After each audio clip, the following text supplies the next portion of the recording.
Efesios capítulo 6, versículo 13 al 17, dice: por lo tanto, pónganse toda la armadura de Dios para que cuando llegue el día malo puedan resistir hasta el fin con firmeza.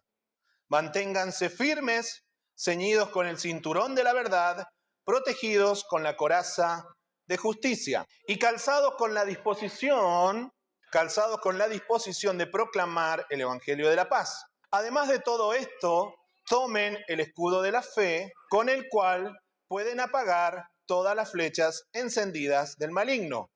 Y este es el tema de hoy. Tomen el casco de la salvación y la espada del Espíritu, que es la palabra de Dios. Quiero comenzar a hablar del casco de la salvación. En este caso está hablando el apóstol Pablo del casco militar que utilizaban los soldados romanos, que cubre toda la cabeza y se ajusta a la cabeza. Yo anoche, cuando reflexionaba en esto de que se ajusta a la cabeza, pensaba cómo sería con los cabezones. Pero lo vamos a dejar ahí para que nadie se sienta ofendido. Ya, seguimos. Entonces el apóstol Pablo toma la figura, él observa, porque después de que el soldado se coloca toda la armadura, su ayudante le da el casco.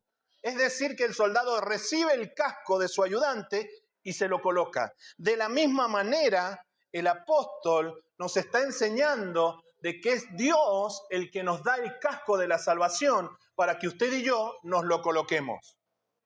¿Estamos bien?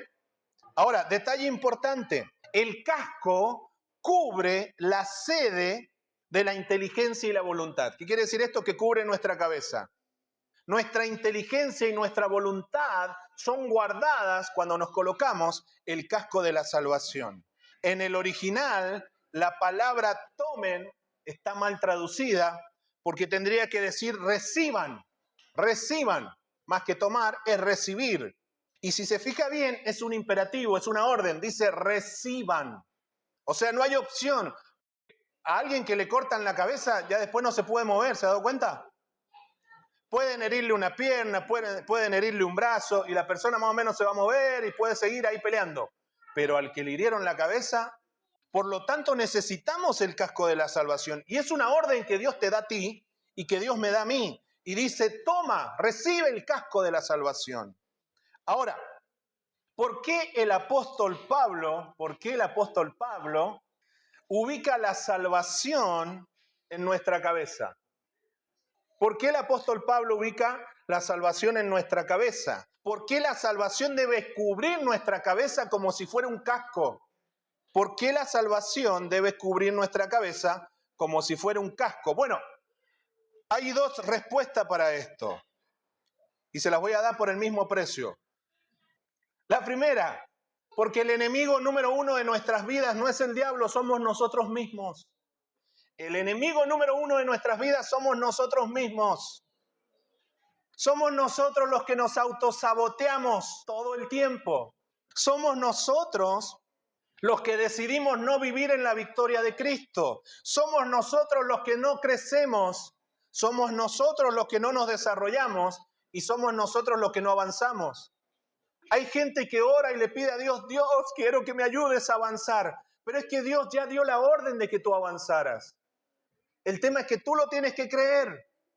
Y ahí está el problema.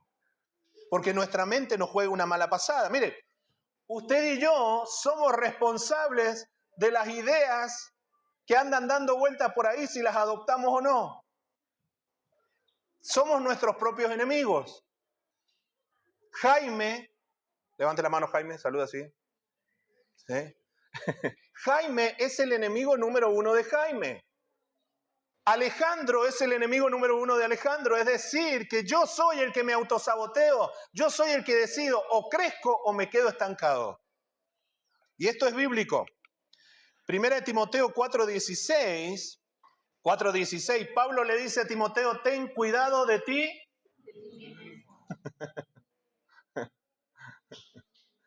Teresa, ten cuidado de Teresa. Porque es terrible Teresa. Yo no la conozco, ya le vamos a preguntar a Andrés. Ten cuidado de ti mismo. Tienes que ponerte el casco de la salvación para protegerte de ti mismo, porque tus propios pensamientos son los que te arruinan. Nuestros propios pensamientos son los que nos estancan. Ahora, ¿por qué también el apóstol quiere que coloquemos la salvación en nuestra cabeza como si fuese un casco? Bueno, la segunda respuesta es, número 2, porque el campo de batalla de nuestra vida es nuestra mente. Usted no lucha con su vecino, con su jefe, no, usted lucha con su propia mente. Y Jesús lo dice así, en Mateo 15, 19. Jesús dice, porque del corazón, en el griego diría de la mente, porque de la mente salen los malos pensamientos. Dígame si esto no es así. De la mente salen los homicidios, porque aquel que va a cometer un homicidio, eso quise decir, primero ¿de dónde sale? De acá. Los adulterios, aquel que va a cometer un adulterio primero lo planeó acá, en la mente. La inmoralidad sexual, los robos, los falsos testimonios y las calumnias. ¿Cuántas veces nos encontramos nosotros fabricando un testimonio? ¿Sabe qué pasa, jefe? Llegué tarde porque... Y eso lo fabricamos en el camino. ¿O no fue así? Vamos, sincerémonos acá si estamos todos fallados. Mire lo que dice Romanos capítulo 8, versículo 5 al 8. Dice, los que viven conforme a la naturaleza pecaminosa fijan la mente en los deseos de tal naturaleza. En cambio, los que viven conforme al Espíritu fijan la mente en los deseos del Espíritu. Mi pregunta es, ¿en qué fija usted su mente? Chachán, chachán. Porque en todo lo que uno se fija se expande, dicen los que saben. La mentalidad pecaminosa es muerte, mientras que la mentalidad que proviene del Espíritu es vida y paz. La mentalidad pecaminosa es enemiga de Dios, pues no se somete a la ley de Dios ni es capaz de hacerlo. Los que viven según la naturaleza pecaminosa no pueden agradar a Dios. ¿En qué estamos pensando? Desde que abrimos los ojos hasta que los cerramos, ¿qué es lo que reina en nuestra mente? Ahora, el apóstol Pablo dice que es el casco de la salvación. La pregunta es, ¿qué es la salvación? Porque todo el mundo habla de la salvación de Cristo, pero ¿qué es la salvación? Bueno, para entender qué es la salvación, hay que analizar 3 aspectos de la misma para que la podamos entender, que es la justificación, la regeneración y la santificación.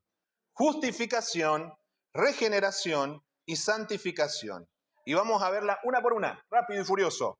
La justificación, bueno, este es un término jurídico legal, en donde un hombre, por causa del pecado, es condenado a muerte, porque la Biblia dice en Romanos capítulo 6, versículo 23, que la paga del pecado es muerte. Entonces, ante la ley de Dios, todos nosotros que somos pecadores, estamos condenados a muerte. ¿Y vio que dije todos, me incluí? Somos todos pecadores delante de Dios, por lo tanto merecemos la muerte. Pero en este caso, donde el Padre es el juez, Jesús es el abogado. Y Él decide morir en la cruz por cada uno de nosotros y pagar nuestra deuda. Por lo tanto, aquel que tiene a Jesús en su corazón es una persona justa delante de Dios. Por lo tanto, está reconciliado con Dios. Ya no camina como un condenado. Ahora es declarado justo. El salvo es una persona que ha sido justificada. Cristo canceló nuestra deuda en la cruz. Eso es lo que vamos a celebrar la semana que viene, en Semana Santa. Algunos se ponen tristes, algunos se prohíben de comer algunas cosas. Yo no sé por qué prohíben la carne de vaca si es tan rica y tan saludable y tan todo. Pero es un tiempo para celebrar de que hemos sido declarados justos por Dios. Ahora, la regeneración, el otro aspecto, la palabra regeneración viene del griego que es polaginesis, donde polin significa nuevo y génesis significa nuevo. Por lo tanto, la regeneración habla de un nuevo nacimiento. La Biblia dice en Efesios capítulo 2 que todos estábamos muertos en delitos y pecados, estábamos muertos. pero hemos recibido vida en Cristo, hemos nacido nuevamente en Él. Ahora somos sus hijos, tenemos la identidad de Dios. Eso es parte de la salvación. Ahora ya no somos desconocidos para Dios, somos sus hijos. Por eso cuando el diablo viene y dice, ay, pero ese va a la iglesia si yo conozco lo que hacía ese antes. Pero eso era antes, pero uno ya murió a ese antes. Ahora vivimos para Dios. Porque le voy a decir algo, hay muchos tontos afuera que dicen, ¿y ese va a la iglesia? Y si por eso venimos a la iglesia, pues estamos fallados, hermano. Yo soy el primero. ¿Se nota? ¿Por qué dijeron amén? Estaba refallado el tipo. A eso venimos acá porque no hay ningún superado, necesitamos de Dios. Por eso estamos acá. Entonces la regeneración tiene que ver con ser, con nacer de nuevo en Cristo, ser una nueva persona y ser hijo de Dios. Y después viene la santificación, el tercer aspecto. Y el término santo es muy interesante porque está relacionado con adoración. El término santidad está relacionado con adoración a Dios. Y la palabra santo, mire qué interesante, significa apartado. La palabra santo significa apartado. Es decir, que aquella persona que es santa es aquella persona que ha sido apartada para Dios. Y cuando uno llega a Cristo, es santificado y es apartado para Dios. Ahora, ¿qué es lo que hace? Le sirve a Dios. Su vida está direccionada para servir y adorar a Dios. Por lo tanto, el que está al lado suyo es santo. Mírele la cara. Con esa cara es santo, sí. Somos santos para Dios. Y esto no porque, veo que los de afuera dicen, ay, este se hace el santo, el santulón, decía mi mamá. Se hace el santulón. Pero es que no lo digo yo, lo dice Dios. Dios dice que tú y yo somos santos. ¿Qué vamos a hacer contra esto? Entonces, en conclusión, el hombre salvado es aquel que ha sido declarado justo, justificación, ha renacido para vivir una nueva vida en Cristo, regeneración, ahora es hijo de Dios y por lo tanto ha sido apartado para servir a Dios. Esto habla de santificación. ¿Cuántos santos han venido hoy? ¿Me levanta la mano? Gracias. Los que no es porque no se la creen, bueno, no importa, nos esperan afuera. ¿Cuántos justos han venido hoy? Muy bien. ¿Y cuántos que han nacido de nuevo? Claro, de eso se trata. Ahora, hay algo interesante en cuanto a la salvación, y es que en la salvación usted y yo tenemos que trabajar. Usted tiene que trabajar en su salvación y yo tengo que trabajar en mi salvación.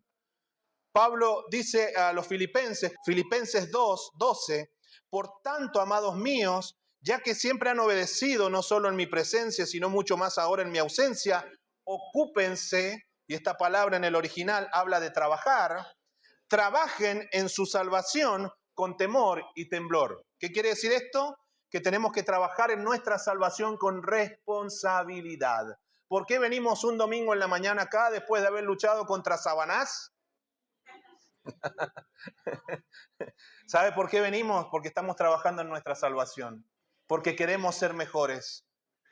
Ahora, ¿de qué manera se trabaja en nuestra salvación? ¿De qué manera se trabaja en nuestra salvación? Bueno, en nuestra salvación se debe trabajar primeramente en nuestra mente. Usted y yo tenemos que trabajar en nuestra forma de pensar. Hay mucha paranoia. ¿Sabe qué significa paranoia? Para es al lado y noia es mente. Todo lo que influye al pensamiento, todo lo que está alrededor que influye al pensamiento. Subió la benzina. ¡Ay, seguramente va a subir el pan! Con el pan no, por favor. Que no suban todas las otras cosas menos las marraquetas, las ayuyas. Seguramente va a subir el queso de cabra. No, con el queso de cabra y el pan no, por favor.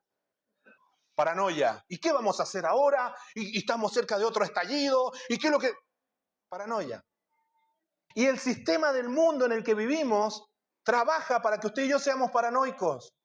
Todo el tiempo bombardeando con noticias malas, pum, pum. Entonces uno sale a la calle y ¿qué pasa? Anda perseguido. Pero la Biblia utiliza una palabra para arrepentimiento y es metanoia. Meta es cambio, noia es mente. Un cambio de mente.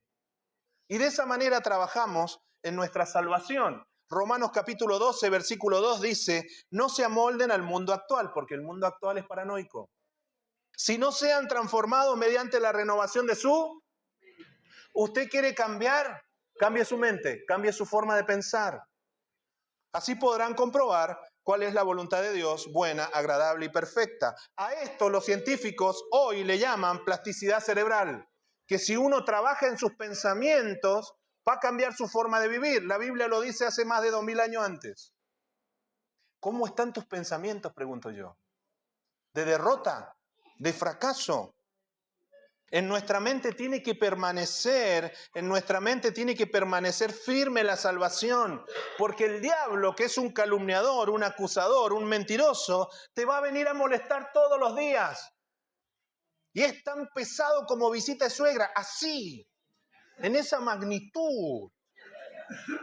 Porque el diablo te va a venir y te va a culpar y te va a decir, tú eres un fracasado, tú eres una persona mala. Ay, mira, entró a la iglesia y mira, levanta las manos y supiera que antes en el semáforo dijo unos garabatos.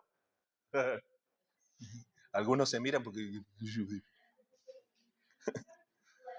Eres culpable de la vida que tienes, te va a decir el diablo. Pero tú tienes que decirle, no, yo he sido justificado. Ahora soy justo, estoy reconciliado con Dios, vivo en libertad. El diablo te va a venir y te va a decir, ay, pero si estás más solo, no tienes ni identidad. ¿Y sabe lo que le va a responder usted? No, porque he sido regenerado, he nacido de nuevo, ahora soy hijo de Dios. Ah, pero ¿te acordás cuando íbamos y hacíamos tal cosa? ¿Te acordás de la vida pasada? ¿Te acordás? Pero usted le va a responder al diablo, he nacido de nuevo, tengo la identidad de Dios. Y cuando el diablo venga a decirte, no, si no sirves para nada, ¿qué no? Ahora soy santo, he sido apartado para servir a Dios. De eso se trata. Y se lo voy a mostrar en Isaías 26:3. Tú guardarás en completa paz a aquel cuyo pensamiento en ti persevera, porque en ti ha confiado. Tú guardarás, Dios guardará en completa paz a aquel cuyo pensamiento en Dios persevera. Mi pregunta es, ¿en qué persevera su pensamiento?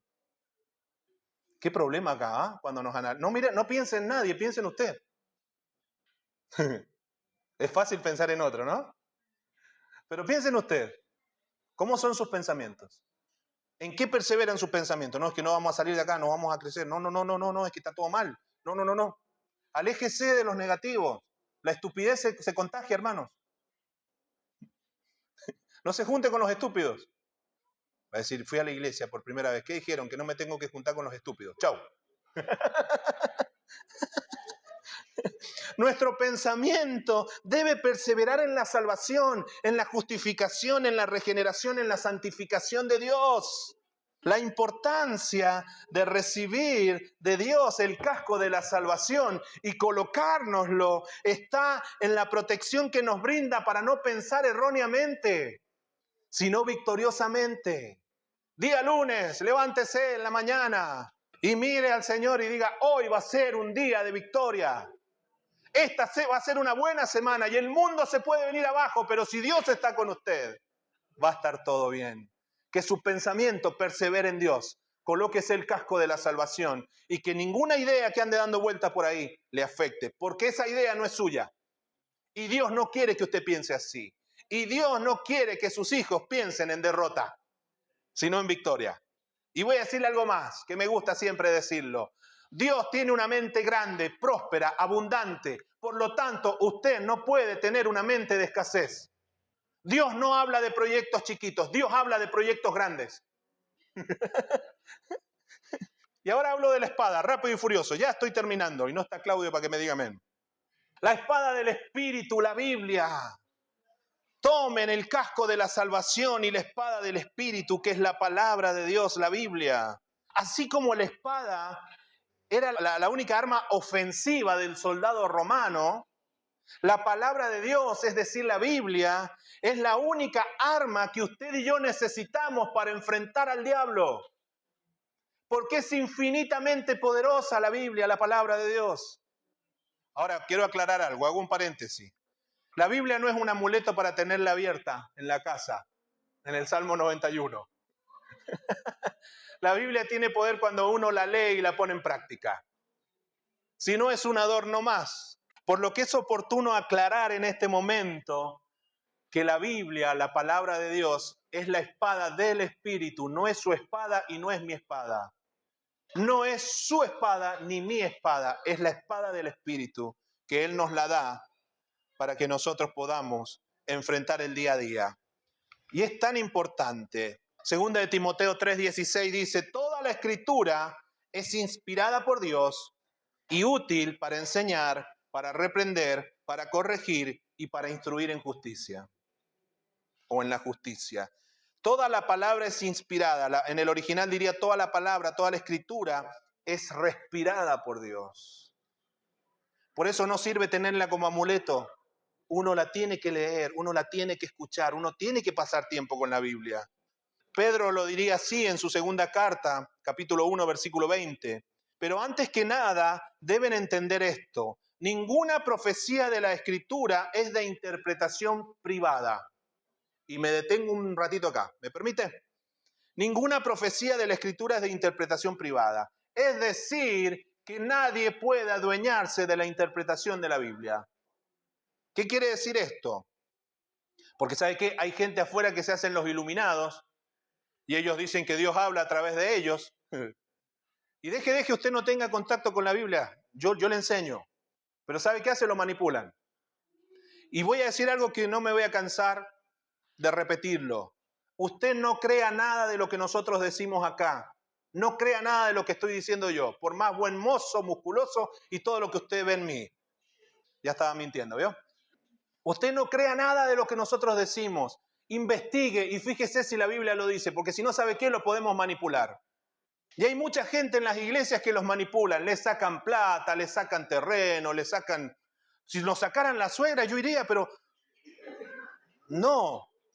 Ninguna profecía de la Escritura es de interpretación privada, porque mire, la profecía nunca estuvo bajo el control de la voluntad humana, sino que los santos hombres de Dios hablaron bajo el control del Espíritu Santo.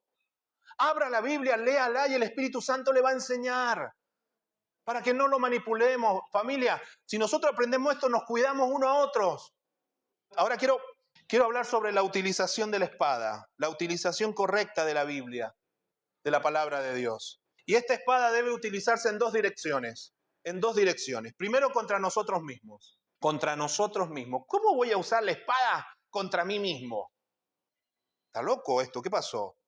Es que como vimos anteriormente, el enemigo número uno de nuestras vidas somos nosotros mismos. Somos nosotros mismos. Por eso Hebreos capítulo 4, versículo 12, dice, la palabra de Dios es viva y eficaz. ¿Qué quiere decir esto? Que tiene vida y que está en trabajo constante. Y es más cortante que las espadas de dos filos, pues penetra hasta partir el alma y el espíritu, las coyunturas y los tuétanos. Y discierne, y en el griego la palabra discernir, ahí lo puse, es críticos. Lo vamos a leer como lo diría en el original. Y critica los pensamientos y las intenciones del corazón. ¿Sabe por qué nos cuesta leer la Biblia? ¿Vio que dije nos cuesta? Dice, pastor, le cuesta, sí, a mí me cuesta como usted. ¿Sabe por qué? Porque la Biblia nos critica. Cuando uno lee la Biblia dice, ¿qué estás pensando? Y, Sheila, ¿qué estás pensando? Dice la Biblia. No pienses eso, Sheila. Y las intenciones del corazón, Carol, Octavio. La Biblia nos habla, la Biblia nos confronta. Laura, déjalo descansar el José Armando. La Biblia te critica. Es una espada que primero nos pega a nosotros. Y después, la otra dirección es contra Satanás y sus secuaces. Contra Satanás y sus secuaces. Y acá tenemos que ir al ejemplo bíblico que es el de Jesús. Porque Jesús, cuando se enfrentó con Satanás, 3 veces citó la Biblia. Esto está en Mateo 4 y Lucas 4. Por si usted después lo quiere leer. Y en cada ocasión que Jesús le respondió al diablo, en cada ocasión Jesús dijo, escrito está. La Biblia dice tal cosa. Porque el diablo va a venir y te va a decir, eres un fracasado. Pero usted le dice, no. Porque la Biblia dice, escrito está que soy más que vencedor en Cristo Jesús. El diablo va a venir y te va a decir, estás enfermo, te vas a morir. Y usted le va a decir, no, porque escrito está, el Señor es mi sanador, por su llaga he sido curado. El diablo va a venir y te va a decir, te van a quitar la casa porque tenés una deuda. Y usted le va a decir, no, porque escrito está, el Señor es mi proveedor. ¿Le gusta? Claro, así es la respuesta, así se usa la espada. Y en cada ocasión Jesús responde, escrito está. Y mire, y es interesante porque la palabra griega para espada aquí no habla de la espada grande, sino de la daga, la espada chiquita que se utilizaba en el enfrentamiento cuerpo a cuerpo. Y esto tiene sentido porque el texto bíblico no hace referencia a toda la Biblia. No es que usted se tiene que saber toda la Biblia, porque ni yo me la sé. Pero el Espíritu Santo te va a dar porciones pequeñas, una daga para que puedas enfrentar al enemigo. Una rema, como diría en el griego, que es una palabra específica para el momento. Por eso cuando el diablo te dice, te vas a morir, usted dice, no, escrito está, Jesús es vida eterna. Y Él me da esa vida a mí. Es una palabra específica para ese momento. Por lo que Jesús no citó versículos al azar. Te va a visitar tu suegra. Generación de víboras. No, cite ese texto, no. La tiene con la suegra, dirán algunos. El Espíritu Santo te va a dar lo que tienes que decir. Mateos 10, 19 y 20. Pero cuando ustedes sean entregados, no se preocupen por lo que han de decir, ni por cómo habrán de decirlo, porque en ese momento se les dará lo que tienen que decir. Porque no serán ustedes los que hablen, sino que el Espíritu de su Padre hablará por ustedes. ¡Ay! El efecto especial viene incluido. Me gusta la importancia de recibir la espada del Espíritu, la palabra de Dios, la Biblia, está en que esta no solamente nos moldea a nosotros, sino que también echa fuera al diablo y a todos sus secuaces. Por eso no puede estar abierta todo el día la Biblia como si fuera un adorno. Esas hojas están amarillas, todas las otras blancas, ni se tocaron. No, tiene que utilizarla en el nombre de Jesús. Efesios 6, 17 dice, tomen el casco de la salvación y la espada del Espíritu, que es la palabra de Dios. Dios quiere que tú tomes el casco de la salvación para proteger tu forma de pensar, proteger tu forma de pensar. Dios quiere proteger tu forma de pensar para que dejemos de pensar como esclavos y empecemos a pensar como hijos. Y Dios quiere que tomemos la espada del Espíritu, Dios quiere que tomemos la Biblia para autocriticarnos a nosotros, para identificar lo malo que hay en nosotros y poder eliminarlo, ser mejores día a día. Y para que hagamos callar al diablo y a todos sus secuaces. No con nuestras palabras, sino con la palabra de Dios, que tiene poder.